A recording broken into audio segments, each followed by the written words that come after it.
Cinema का नाम सुनते ही दिमाग में क्या आता है? Entertainment entertainment entertainment. पर नहीं बॉस, सिनेमा के पास एक स्पेशल ताकत है। ये सिर्फ कुछ घंटों में हजारों लाखों यहाँ की करोड़ों लोगों को एक साथ जोड़ सकता है। बस जरूरत होती है एक ऐसे सब्जेक्ट की जिसके साथ पब्लिक के इमोशंस जुड़े हों। और जब बात इमोशंस की होती है तो देशभक्ति से ज्यादा बड़ा कोई धर्म नहीं हो सकता। सम्राट पृथ्वीराज चौहान, इतिहास में लिखा हुआ एक ऐसा नाम जिसको सिर्फ सुनकर ही हमारा सर आसमान की तरफ ऊंचा उठ जाता है। अब फाइनली उनको आंखों के सामने दोबारा जिंदा करने की कोशिश हो रही है। आज तक सिर्फ उनके बारे में किताबों में पढ़ा है या लोगों के मुंह से बहादुरी वाले किस्से सुने हैं, लेकिन अब मौका मिलेगा उनकी जिंदगी में शामिल होने का, एक कभी न भुला पाने वाला एक्सपीरियंस।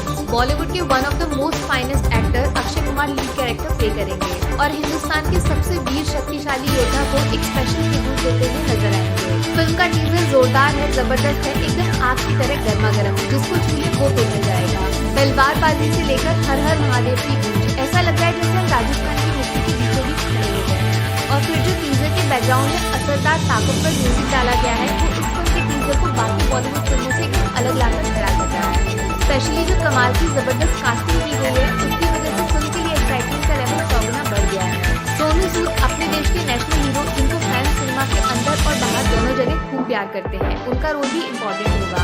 और ये सुंदर चेहरा जिससे आप आंखें हटा नहीं पा रहे हैं वो मिस वर्ल्ड मानुषी छिल्लर का है, जो हमारे देश को पूरी दुनिया में एक बार तो पहले ही नंबर 1 बना चुकी है और अब सिनेमा की दुनिया में भी पूरी जी जान लगाती हुई नजर आएंगी। हाँ, एक चीज आपको थोड़ा सा खटक सकती है और मुझे पता है ये चीज वीडियो में बोलकर मैं कई हजारों की दुश्मनी लेने वाली हूँ। अक्षय कुमार, जिनकी मैं पर्सनली काफी बड़ी फैन हूँ, वो इस टीजर में पृथ्वीराज चौहान एज लेजेंड के साथ पूरा जस्टिस नहीं कर पाए हैं। इसका रीजन ये भी हो सकता है कि अक्षय को बार बार देखने की काफी आदत पड़ गई है हम लोगों को। इनको थोड़ा एक्सपेरिमेंट करना पड़ेगा हर नई फिल्म में अपने लुक्स के साथ। अभी टीजर में उनके सीन्स को देखकर ऐसा लग रहा है अक्षय कुमार सिर्फ अपना 50% दे रहे हैं, बाकी 50 शायद ट्रेलर के लिए छुपा के रखा गया हो। उम्मीद तो ऐसी ही करते हैं। एक इम्पोर्टेंट चीज ये भी है कि पृथ्वीराज चौहान जैसी फिल्म अपने इंडियन सिनेमा में बनना खुद बॉलीवुड को पूरी तरह एक्सपोज कर देता है। बड़े बड़े लोगों की आंखों पे जो रंग बिरंगे नोटों की पट्टी बंधी हुई है वो शायद पूरी खुल जाएगी इस फिल्म के बाद।